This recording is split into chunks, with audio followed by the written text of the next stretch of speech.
Hermanos, vayamos al segundo libro de los Reyes, capítulo 15.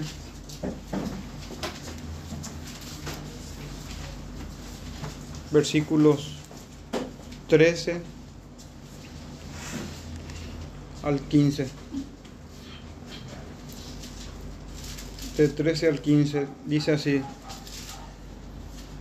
Salum, hijo de Jabes, comenzó a reinar en el año 39 de Usías, rey de Judá, y reinó un mes en Samaria, porque Manahem, hijo de Gadi, subió en Tirsa y vino a Samaria e hirió a Salum, hijo de Jabes, en Samaria y lo mató, y reinó en su lugar. Los demás hechos de Salum y la conspiración que tramó, y aquí que están escritos en el libro de las crónicas de los reyes de Israel. Amén. Pueden tomar asiento, hermanos.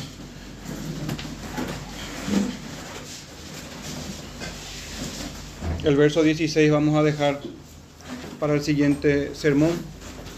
En esta tarde entonces, hermanos, vamos a concentrarnos en estos versículos 13, 14 y 15.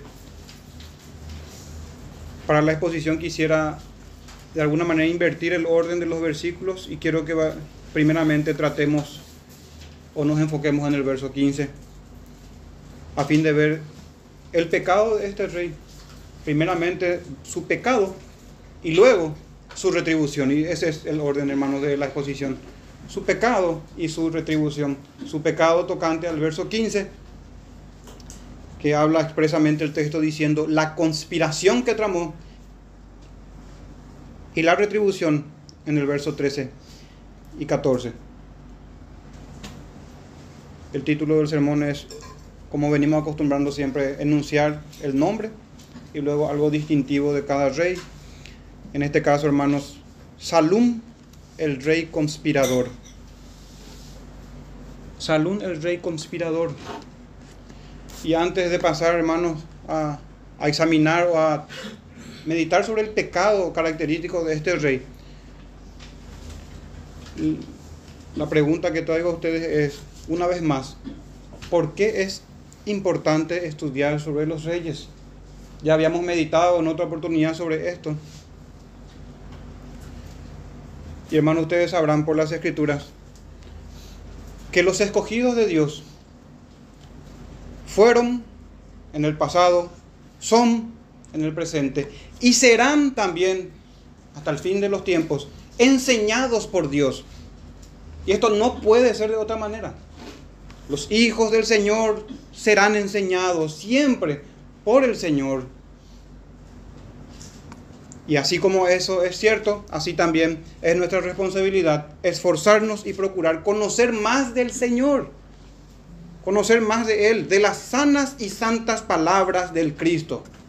Y en ese sentido, hermanos, fue Él quien dijo y habló sobre los reyes y sobre la importancia de estudiar sobre este tema, sobre los reyes. Y qué mejor para nosotros ir a las Escrituras sobre los reyes de Israel. ¿A qué me refiero, hermanos? Las palabras del Señor a las que hago referencia son estas. Lucas 22, 25 dice: los reyes de las naciones se enseñorean de ellas, y los que sobre ellas tienen autoridad son llamados bienhechores. Así se los llama, bienhechores. El verso 26 dice: mas no así vosotros. Entonces tenemos, hermanos, delineamientos claros del Señor para su iglesia, para cada uno de sus discípulos. Es nuestra responsabilidad prestar atención y hacer que penetren bien las palabras del Cristo en nuestros oídos y en nuestros corazones. Los reyes de las naciones se enseñorean de ellas y la gente los llama bienhechores. Mas no así vosotros, dice el Señor en el verso 26, sino sea el mayor entre vosotros como el más joven, y el que dirige como el que sirve, dice el Señor. Y el verso 27 hace una pregunta, porque ¿cuál es mayor? ¿El que se sienta a la mesa o el que sirve? Y el Señor va a responder a esto, pero dice también, agrega otra pregunta más: ¿no es el que se sienta a la mesa el mayor? Y el Señor responde: de esta manera: mas yo estoy entre vosotros como el que sirve. Tomo este texto, hermanos, para mostrarles a ustedes y que juntos meditemos, no solamente con esta enseñanza, sino con muchas otras que hacen a nuestro diario vivir en el mundo y en la iglesia, de cómo el Señor Jesucristo quiere que andemos si vamos a estar bajo su yugo, bajo su disciplina, bajo sus enseñanzas. Esto indefectiblemente pasará en cada uno de sus escogidos, porque todos los escogidos del Señor serán enseñados por Él. Fueron y serán enseñados por el Señor. Entonces, hermanos, la pregunta: ¿por qué es importante estudiar sobre los reyes? Hago otra pregunta también: ¿cuál será nuestro fin si en el día del juicio se evidencie que nos hemos comportado como los reyes malvados de Israel y no como Cristo? O como los reyes del mundo y no como el Señor. ¿Cuál será el fin?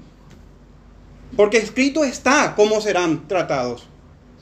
Unos a la condenación, al fuego, al castigo eterno, y otros a la presencia del Señor. ¿Cuál creen, hermanos, que será nuestro fin? ¿Cuál será nuestro destino entonces si no prestamos atención a las palabras de nuestro Señor? Entonces la pregunta sobre la importancia de estudiar sobre los reyes creo que se responde por sí sola. Por tomar solamente esta doctrina, hermanos, cada una de las sanas y sabias y santas palabras de nuestro Señor son para nosotros, para que la escuchemos con atención y la pongamos por obra.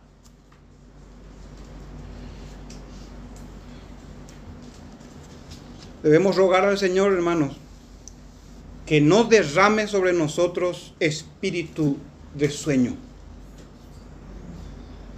Y no me refiero al sueño literal, aunque pudiera aplicarse, me refiero más bien al no estar velando, en una vida atenta a los mandamientos, que presta atención a los principios de las Escrituras y mandamientos del Señor, a una vida de oración y de atención a nuestras concupiscencias, y también a escuchar su palabra con atención.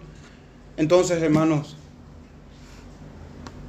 Salum, el rey conspirador, y quisiera tomar el verso 15, que justamente habla de los demás hechos de Salum, dice, y se enfatiza este punto en cuanto a este rey y la conspiración que tramó.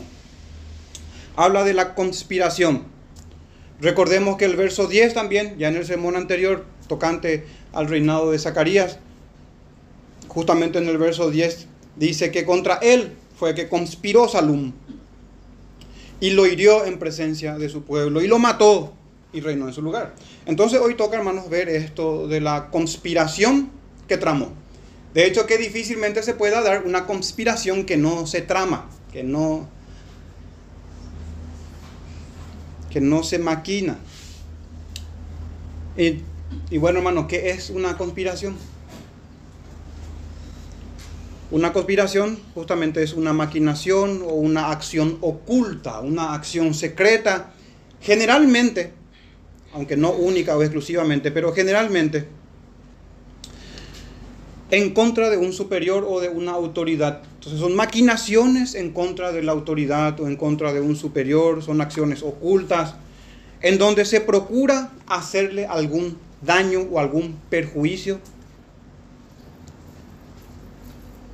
Se involucra generalmente mentiras, engaño, hay traición, hay violencia y en la mayoría de las veces o de los casos, asesinato.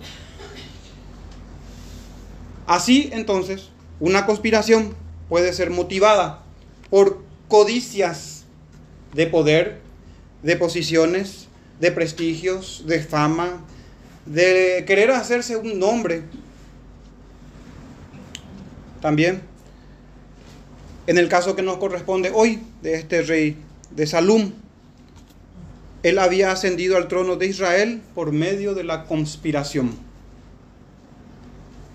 Termina usurpando el reino con violencia.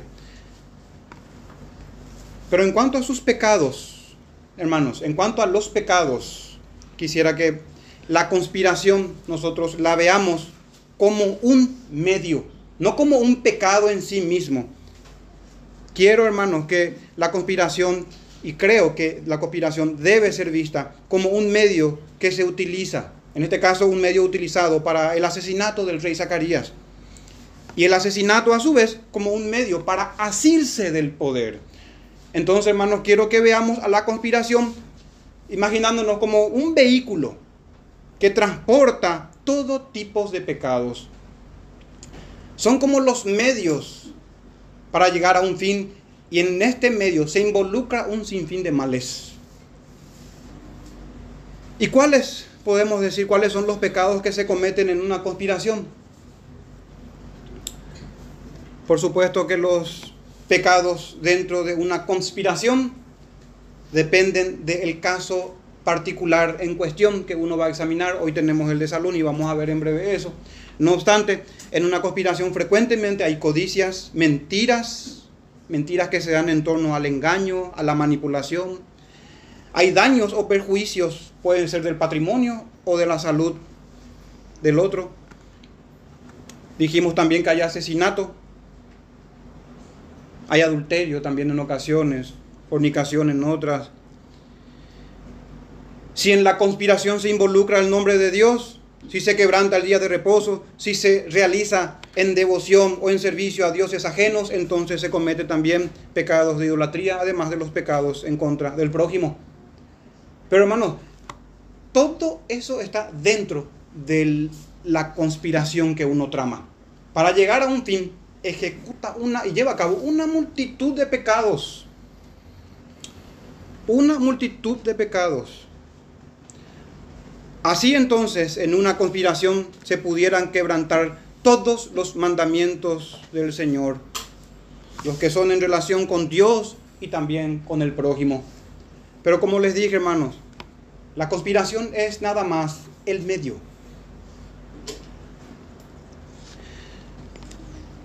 El fruto de una conspiración, en este sentido, es el incumplimiento de la ley. Lleva a eso. A la luz de las Escrituras, una conspiración habla de un corazón malo. Y recordemos que el amor no hace mal al prójimo, Romanos 3:10. Pero en una conspiración justamente lo que se busca es eso. Pero bueno, hermanos, eso en general.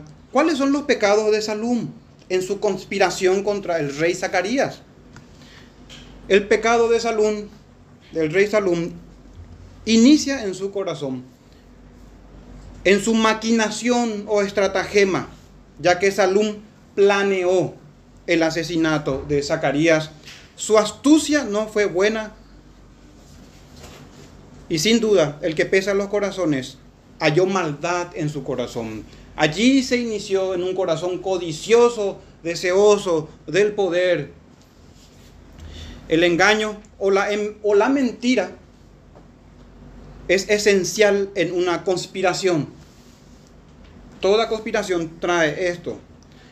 Y sobre ese pecado de mentira, sabemos que los labios mentirosos son abominación a Jehová.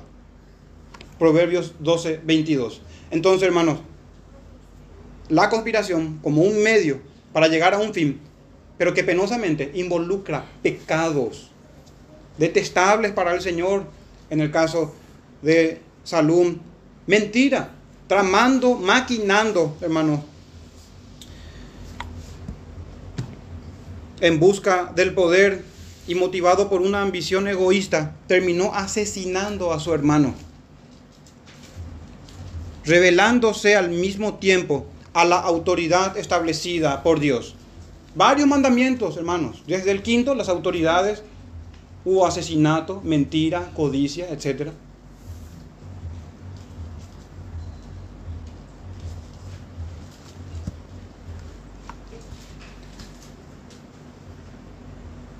Y hermano, ¿de dónde nace esto? ¿De dónde es que viene esto? Ahora estamos en segundo libro de Reyes. ¿O cuál fue la primera conspiración de la historia? Ya cada uno pudiera ir respondiendo. ¿Cuál fue la primera conspiración de la historia?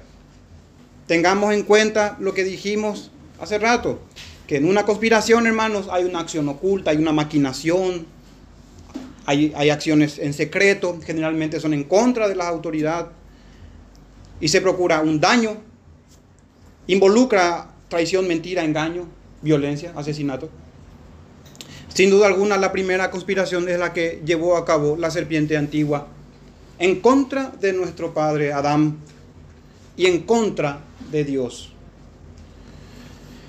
En el Edén hubo, o se dio esta conspiración, en el primer tabernáculo del Señor, en su morada santa, donde estaba en comunión con los hombres. Allí en el tabernáculo del Señor hubo una maquinación en contra de Dios y de la autoridad instituida por Él. Mediante el engaño de la mentira, la serpiente antigua encontró una aliada en la mujer, engañándola.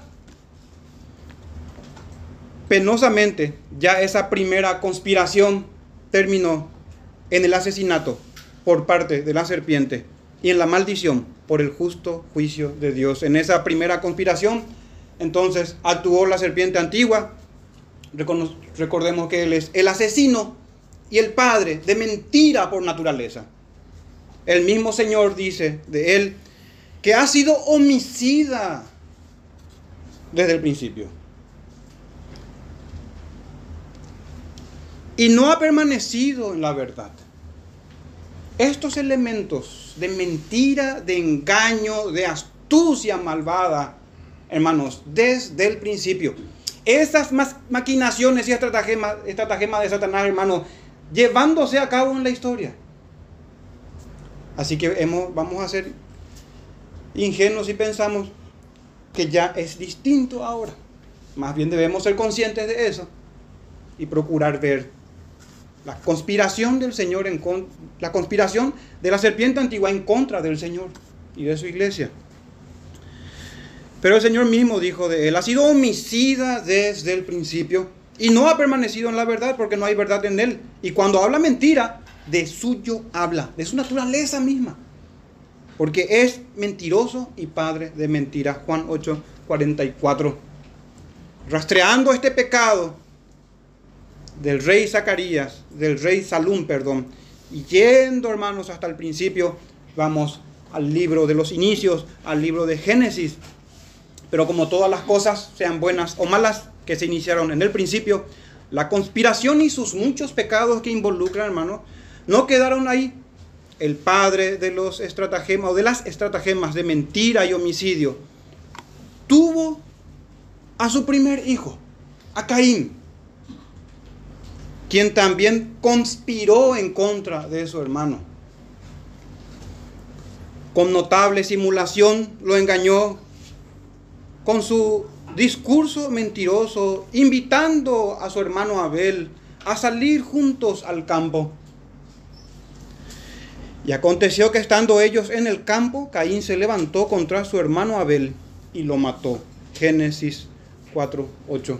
Los deseos de su padre haciendo, por medio del engaño, la mentira, desembocando en el asesinato.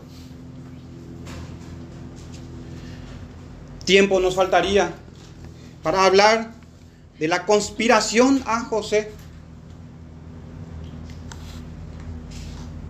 y de cómo fue vendido como esclavo por sus hermanos, o de la conspiración a Esther y al todo el pueblo de Dios en aquel tiempo, víctimas de la conspiración de Amán para exterminarlos, siempre en un contexto de engaño, mentira y asesinato, hermanos. Asesinato, de homicidios. Pero ¿qué tuvieron en común todas estas conspiraciones? Sin ser exhaustivo, hermanos, mencionando solamente estas, recordando al padre de mentira y del asesinato. ¿Qué tuvieron en común todas estas conspiraciones? En todos los casos, desde el principio, la serpiente antigua, hoy dragón escarlata, direccionó su ataque en contra de la simiente que había de venir. Fue así desde el principio. En otras palabras, en contra de Cristo. cabeza de la iglesia.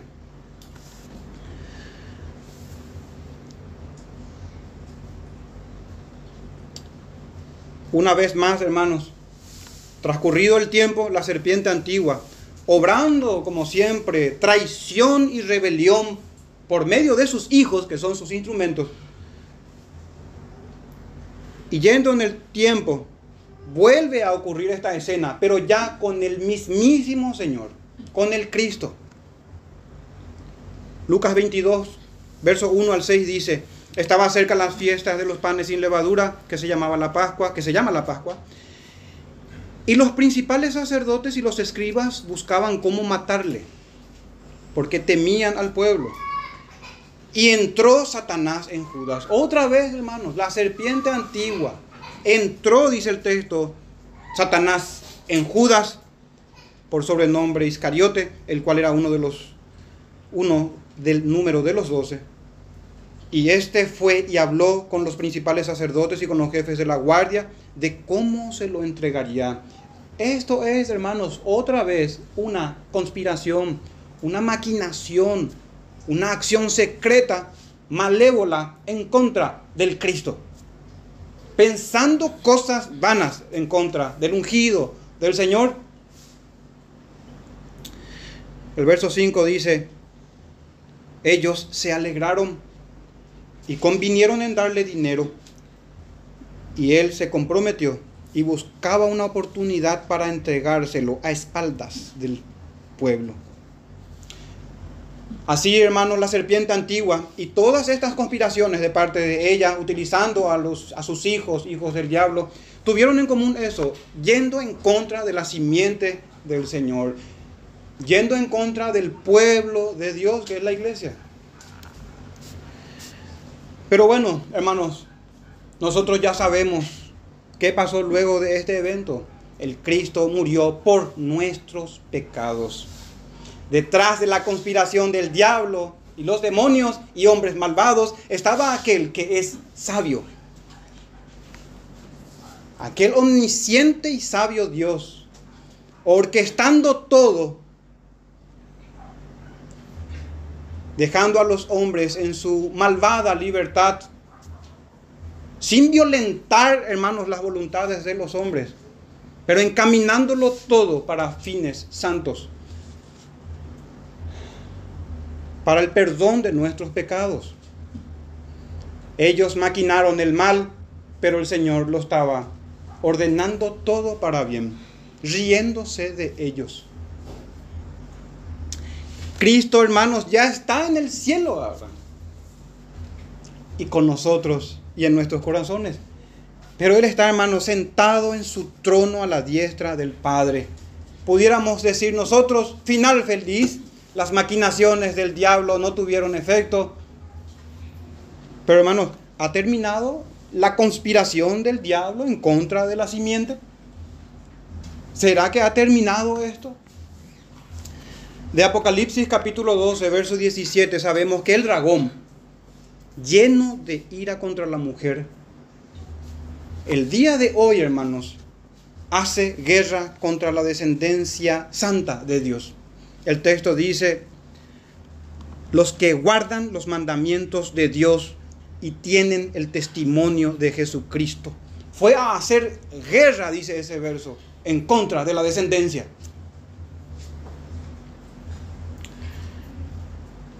Entonces, hermanos, debemos de prestar atención y estar atentos a esto. No han terminado las maquinaciones del diablo. Y más que la muerte del cuerpo, pretende, anhela y procura la muerte del alma. El cuerpo podrán matar, pero más de eso, no, porque estamos al cuidado de nuestro Señor. Pero tenemos que prestar atención, hermanos. Tenemos que prestar atención.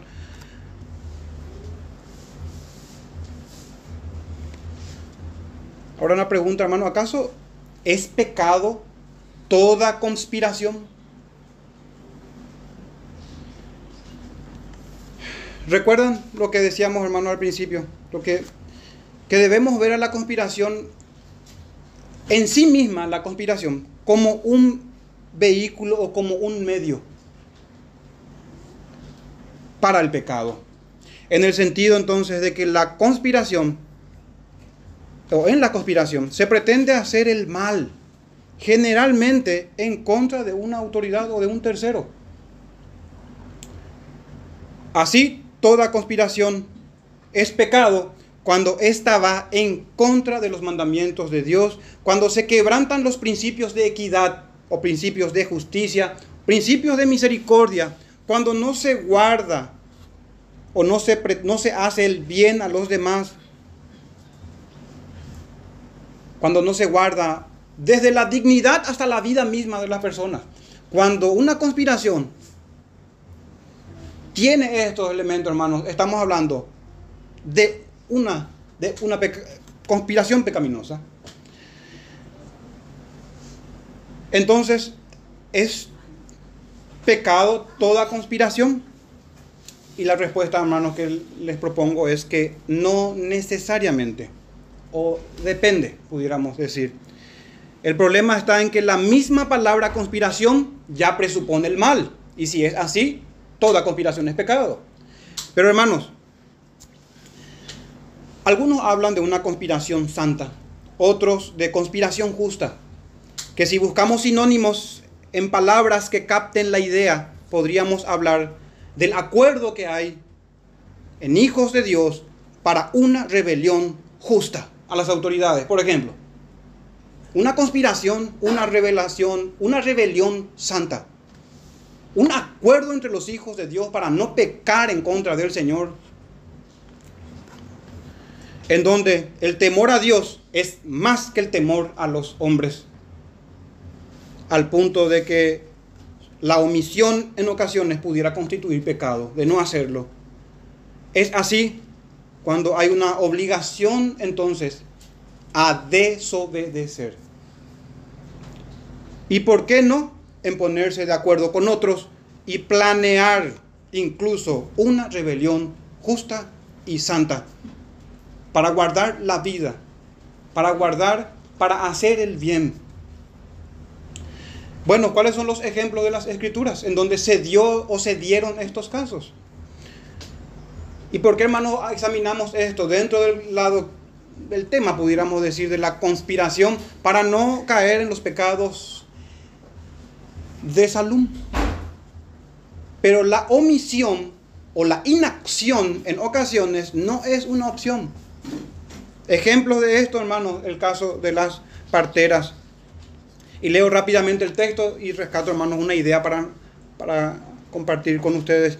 Dice Éxodo 1:15: y habló el rey de Egipto a las parteras de las hebreas, una de las cuales se llamaba Cifra y otra Fua, y les dijo: cuando asistáis a las hebreas en sus partos y veáis el sexo, si es hijo, matadlo, y si es hija, entonces viva. Pero las parteras temieron a Dios y no hicieron como les mandó el rey de Egipto, sino que preservaron la vida a los niños. Y el rey de Egipto hizo llamar a las parteras y les dijo: ¿por qué habéis hecho esto, que habéis preservado la vida de los niños? El verso 19 dice: las parteras respondieron a Faraón: porque las mujeres hebreas son como las egipcias, pues son robustas y dan a luz antes que la partera venga a ellas. Una insurrección, podemos decir, una rebelión a la autoridad. Pero miren, hermanos, el verso 20 y 21. Y Dios hizo bien a las parteras, y el pueblo se multiplicó y se fortaleció en gran manera, y por haber las parteras temido a Dios, Él prosperó sus familias. Entonces, en una evaluación genérica, el Señor hizo bien a estas mujeres porque guardaron la vida de los niños, porque no cumplieron mandamientos injustos, porque se rebelaron a Faraón, porque temieron más a Dios que a los hombres.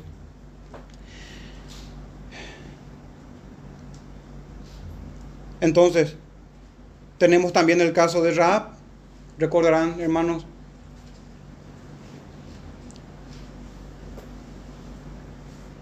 ella había recibido a los espías Eso tenemos en Josué 2, del 1 al 6. Y los había hecho subir al terrado y los había escondido a ellos ahí. Pero había direccionado a aquellos que buscaban la vida de estos hijos de Dios a otra dirección. ¿Qué dice la Escritura, hermanos, sobre este caso de Rahab? En un juicio genérico otra vez. Santiago 2:22 dice: asimismo también Rahab la ramera, y acá, hermanos, ¿no fue justificada por obras cuando recibió a los mensajeros y los envió por otro camino? Dentro de la astucia o trama que pudiéramos narrar, hermanos, ahí, aquí la Escritura dice que fue justificada por sus obras, o sus obras justifican su fe, pudiéramos decir también en otras palabras, porque esta mujer tuvo temor del Señor más que de los hombres, y dice que sus obras consistían en recibir a los mensajeros del Señor y enviarlos por otro camino, separarlos de los que perseguían su vida. Las acciones de Rahab o las obras de Rahab son consideradas como la evidencia de su fe o la justificación de su fe. Y lo que hizo no fue solamente recibir a los espías, porque tuvo que desviar la atención de los que querían matar a los hijos del Señor. Su proceder debe ser considerado en el contexto de una guerra santa. Temerosa de Dios, esta mujer, quien por medio de la fe buscó burlar a los malvados y salvar a los justos. Pero, hermanos, esto no debería sorprendernos. El Señor mismo tiende lazos a los malvados y se ríe de ellos. El Señor mismo obra así, retribuyéndoles con su misma maldad. Estos casos que citamos ahora, hermanos, en donde se salvan las vidas del mal que pretende aquel que es homicida desde el principio, entonces Dios muestra, como vimos, su agrado. Se agradó de las parteras y las obras de esta mujer Rahab, de hacer que los mensajeros vayan de Dios por un lado y los que buscaban su vida por otro, fueron agradables al Señor y deben ser entendidos como excepciones justificadas en una correcta aplicación de principios de justicia y misericordia a causa del pecado. En estos casos, entonces, la rebelión, la insubordinación, la conspiración justa, santa, cuando lejos de ser un vehículo para la maldad, es un medio para preservar la vida de inocentes y burlar a quienes buscan la vida de ellos. Semejante caso, hermanos, cuando David y sus amigos comieron de los panes de la proposición, que no les era permitido comer, sino solamente a los sacerdotes. El Señor considera que fueron sin culpa, en una excepción a la regla, salvando la vida de ellos, preservando la vida de estas personas. Así como David y sus amigos fueron sin culpa, así también existen conspiraciones justas que deben ser llevadas a cabo. No hacerlo en ocasiones sería pecar en contra de Dios y de la vida de nuestros semejantes. Pero es difícil, hermanos, muchas veces discernir las ocasiones y los momentos. Debemos de estar ejercitados en el discernimiento del bien y del mal y aplicar los principios y los mandamientos del Señor. Pero bueno, hermanos, estas son excepciones. Generalmente las conspiraciones en las Escrituras son consideradas como pecado. ¿Cuál es la retribución o cuál fue la retribución de este rey y de los que conspiran en contra del Señor? Eso tenemos, hermanos, el verso 13 y 14. El verso 13 justamente finaliza diciendo: reinó un mes en Samaria. Y el verso 14 explica la corta duración, que fue porque Manahem lo mató y reinó en su lugar. En la Escritura, ninguna conspiración termina finalmente de manera exitosa. Hermanos, todos terminan mal. Ese es el caso de Salum. Recordarán que él conspiró en contra de Zacarías, el verso 10, leíamos al principio, y dice el texto del verso 10, lo hirió en presencia de su pueblo y lo mató y reinó en su lugar. En este rey Salum, en él se cumplió la palabra del predicador que dice, el que hiciere hoyo, caerá en él. Eclesiastés 10:8. Así como él conspiró y tomó la vida de Zacarías, así también este hombre tomaría la vida de él, de Salum. Se cumplió en él entonces las palabras del predicador, las palabras de Salomón y también las palabras del Señor que dijo a Pedro en Mateo 26:52, porque todos los que tomen espada, a espada morirán. Entonces, hermanos, el tratamiento que el Señor da a los malos consiste en retribuirles con su misma maldad. Tú lo hiciste en secreto, dijo el Señor a David, mas yo haré esto delante de todo Israel y al pleno sol. Entonces, hermanos, ¿qué aprendemos de esto? Que como queremos que hagan los hombres con nosotros, así también debemos hacer nosotros con ellos. Aplica en una relación, en un matrimonio, en una relación de amistad, de hermandad, etc. Porque así dijo el Señor, Lucas 6:31. Y como queréis que hagan los hombres con vosotros, así también haced vosotros con ellos.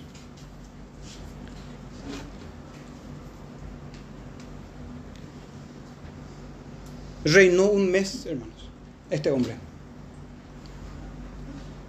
Podemos observar la prontitud del castigo. Probablemente Salum hubiera desistido de su conspiración si hubiera sabido que reinaría solamente 30 días o 31 días. ¿Quién sabe, hermanos? Quizás, ¿para qué va a emprender tan riesgosa conspiración y esforzada hazaña malvada si solamente estaría en el poder un mes? Pero esto que digo, hermanos, es tener la vista muy corta, porque lo importante y trascendental aquí no era el fin de su reinado, sino el fin de sus días sobre la tierra. Que eso sí que, hermanos, siendo un hombre carnal, si hubiera sabido que iba a morir, de seguro que se hubiera ocupado de poner en orden cualquier otra cosa, menos su alma. Es que solamente por gracia, hermanos, retumba en la conciencia de alguno estas palabras: prepárate para venir al encuentro de tu Dios. Amós 4:12. 30 días, hermanos. Y quién sabe la situación de cada uno de nosotros. Si estamos en Cristo, gloria al Señor, igual hemos de poner en orden todas las cosas y estar preparados para partir siempre. Pero ¿qué para los que están sin el Señor? ¿Quién les asegura 30 días? Si Dios quiere, es el día de mañana. O quién sabe si esta noche vienen por nuestras almas, por la alma de alguno. Y si está sin Cristo, o si alguien escucha este mensaje y no es creyente,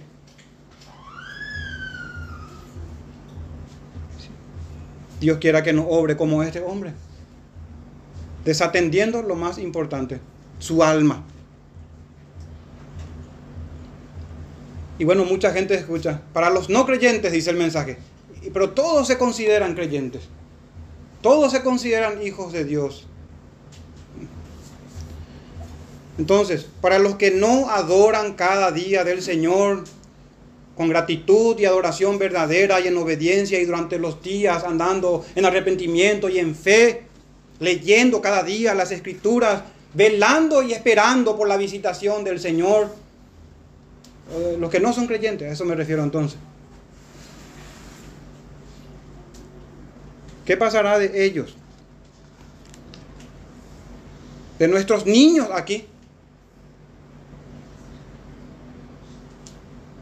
porque todos serán enseñados por Dios. Todos. El Señor es un buen e infalible maestro. Y todos serán enseñados por el Señor. Un mes le duró su reino. ¿Cuánto tiempo nos durará a nosotros nuestros reinados? En nuestros hogares, en nuestras propias vidas. Cristo, hermanos, es Señor de señores y Rey de reyes. Él es el Rey de nuestra vida. Debería ser así. Y estar nosotros entonces listos y dispuestos a partir con el Señor. Pero aquí vemos, hermanos, la retribución de su pecado. Así como Él hizo, hermanos, así se le pagó también. Y el juicio del Señor se apresuró. Fue muerto. Y así entregó su reino.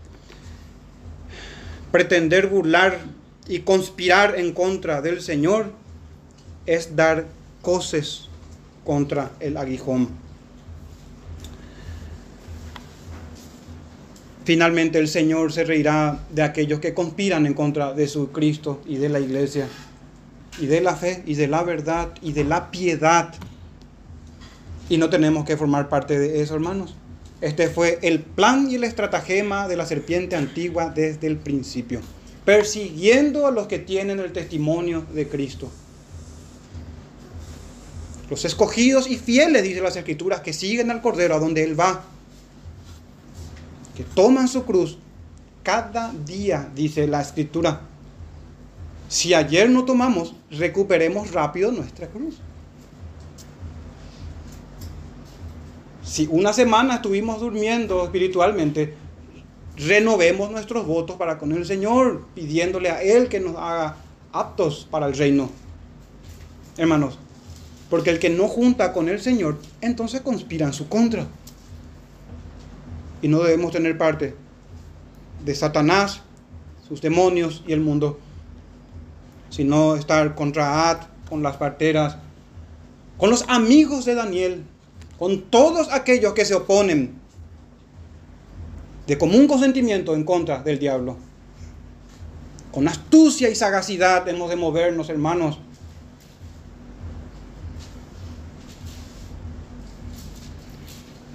Observemos, para ir terminando, la necedad de conspirar en contra de los planes del Señor.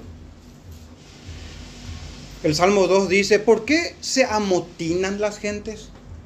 Porque miren, hermanos, son muchos los que están en esta posición. ¿Por qué se amotinan las gentes? Y los pueblos piensan cosas vanas. Se levantarán los reyes, dice, de la tierra, y príncipes consultarán. Aquí tenemos, hermanos, esto de conspirar en contra del Señor. Príncipes consultarán unidos contra Jehová y contra su ungido, diciendo: rompamos sus ligaduras y echemos de nosotros sus cuerdas. Verso 4 dice: el que mora en los cielos se reirá. El Señor se burlará de ellos. Luego hablará a ellos en su furor y los turbará con su ira. Es necedad, hermanos, ir en contra de la fe, en contra de la iglesia. Y cuidado, hermanos, no sea que por falta de sagacidad y prudencia nos convirtamos, siendo creyentes, en instrumentos del diablo. Así como pasó con Pedro, pudiera también pasar con nosotros, para ir en contra de nosotros, siendo tan ingenuos en contra de Cristo y de su iglesia. Dios nos guarde de esto. Y para finalizar, hermanos, voy a dar una lectura de uno de los versículos que más se maltrataron, que más fue maltratado en tiempos de pandemia, hace unos años atrás. Isaías 8:12 dice el Señor: no llaméis conspiración a todas las cosas que este pueblo llama conspiración, ni temáis lo que ellos temen, ni tengáis miedo. Hermanos, ¿cuál es el sentido de este texto? El pueblo del Señor en aquel tiempo, tocante a los países circundantes, entonces, no es una conspiración en contra de Israel. o en contra de nosotros, o en contra del rey, etc. Entonces, no es el contexto de teorías conspirativas, sino más bien, hermanos, de una conspiración bíblica como la que estamos hablando y que se tuvo su inicio en el principio. Pudiéramos decir una conspiración en contra de nuestra iglesia local. Pero hermanos, ¿qué pasa cuando el Señor dice, no llamen conspiración, ni tengan miedo de ellos? Cuidado, hermanos, no sea que la causa del mal que nos sobreviene sea por nuestros pecados. El verso siguiente dice, a Jehová de los ejércitos santificad, y a Él santificad. Leo de vuelta, a Jehová de los ejércitos, a Él santificad, sea Él vuestro temor y Él vuestro miedo. En el contexto de aquel tiempo, hermanos, no los enemigos del pueblo del Señor, sino que el Señor mismo estaba en contra de ellos. Las conspiraciones que se daban eran porque el Señor mismo se había levantado como enemigos de su pueblo. Que esto, hermanos, nos acompaña a nosotros. Tener en cuenta las estratagemas de Satanás, de cómo esto viene desde el principio, con todo tipo de engaño y manipulación de la Escritura, que tenemos el deber de levantarnos en contra, de proclamar la verdad que tiene que ver con la piedad al 100%, no al 99%. Por más que no lleguemos, esa es la piedad y la santidad que nos va a llevar al arrepentimiento, y está bien, hermanos, que seamos confrontados con eso. No podemos cambiar el testimonio del Señor. Fue lo que hizo la serpiente antigua. Y que hoy, hermanos, buscan la destrucción del alma. Y buscan manchar el nombre de Cristo. Que la serpiente antigua está todavía trabajando incansablemente para que nosotros, hermanos, seamos infieles al Señor. Y que muchas veces no es una conspiración, sino son los juicios del Señor, si es que pecamos en contra de Él. Entonces, hoy leíamos justamente en el Salmo 124, Reina Valera tiene este título en esta versión: alabanza por haber sido librado de los enemigos. El Señor sea nuestro temor, hermanos. Él nos librará de nuestros enemigos, siendo uno de los principales nosotros mismos muchas veces. Vayamos al Señor, hermanos, en oración. Todos juntos. Padre nuestro, te damos gracias y una vez más y te pedimos, Señor, que tengas misericordia con nosotros, que hables a nuestros corazones, Señor, de manera mucho más precisa, punzante y cortante también, Señor, por tu Santo Espíritu. Suple, Señor, todas las deficiencias, no solamente mías, sino de todos los hermanos quienes predicamos en esta iglesia local. Queremos honrarte, Padre nuestro, reverenciar a nuestro Señor Jesús y dar a conocer tus mandamientos. Y te pedimos que tengas misericordia, Señor, de la insuficiencia nuestra y también de los errores que pudiéramos cometer, Señor. Pero queremos honrarte y queremos obedecerte, y te pedimos que nos asista con tu Santo Espíritu, que nos conceda, Señor, santidad, arrepentimiento y fe. Queremos, Señor, que nuestros corazones sean inclinados a tus mandamientos. No nos metas, Padre nuestro, en tentaciones. Líbranos, Señor, del mal, porque tuyo es el reino por los siglos de los siglos. Amén.